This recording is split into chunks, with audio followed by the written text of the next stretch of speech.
У ФСБ России по Республике Ингушетия в связи с активизацией мошеннической деятельности лиц, представляющихся по телефону сотрудниками органов безопасности, обращается к жителям и гостям республики с просьбой проявлять бдительность и соблюдать меры безопасности при общении по средствам связи.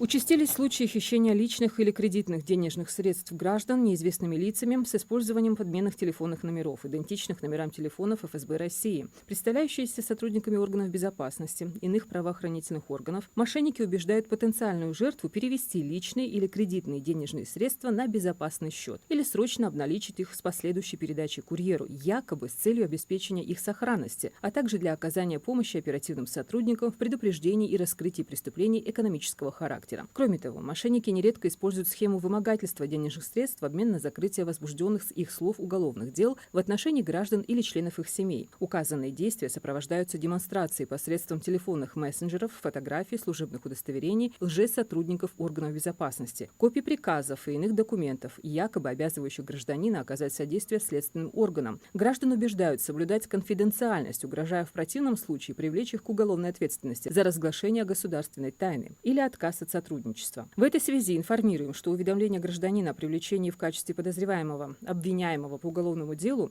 осуществляется исключительно в письменном виде и вручается лично. Сотрудники ФСБ России никогда не используют мессенджеры для связи с гражданами, не присылают им копии и фотографии своих служебных удостоверений, ведомственных приказов и иных правовых актов. Телефоны доверия общественных приемных органов безопасности используются исключительно для приема информации от граждан и организаций. Также вы всегда можете перезвонить на эти номера и убедиться, что звонившее вам лицо не имеет отношения к правоохранительным органам, если в речи позвонившего вам человека используются слова ФСБ, МВД, Следственный комитет, представитель службы безопасности банка, безопасный счет, единый расчетный счет Центрального банка России, ваш гражданский долг, сообщите код из СМС, данные вашей карты, паспорта, СНИЛС.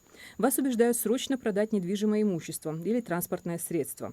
Положите трубку. За это в действующем российском законодательстве не предусмотрено ни уголовной, ни административной ответственности. Также в связи с использованием мошенниками технологий подменных номеров, программ, имитирующих любой голос и видеоизображение, призываем внимательно относиться к звонкам и сообщениям ваших родственников, друзей, знакомых, коллег, утверждающих, что они попали в беду и им срочно требуется крупная сумма. Позвоните им сами. Задайте вопросы, на которые могут знать ответ только они. Убедитесь, что вас не пытаются обмануть. Отдельно обращаем ваше внимание на всевозрастающую активность специальных служб недружественных государств, в том числе Украины, по вовлечению граждан России в противоправную деятельность путем шантажа, обмана, попыток подкупа, методы их работы, организация поджогов зданий органов госвласти, нанесение ущерба объектам военной, транспортной и социальной инфраструктуры, вытягивание денежных средств граждан под предлогом пожертвований в различные благотворительные и гуманитарные организации, по факту обеспечивающие финансовую поддержку ВСУ, получение доступа к сведениям, составляющим государственную тайну от действующих военнослужащих и работников предприятий военно-промышленного комплекса.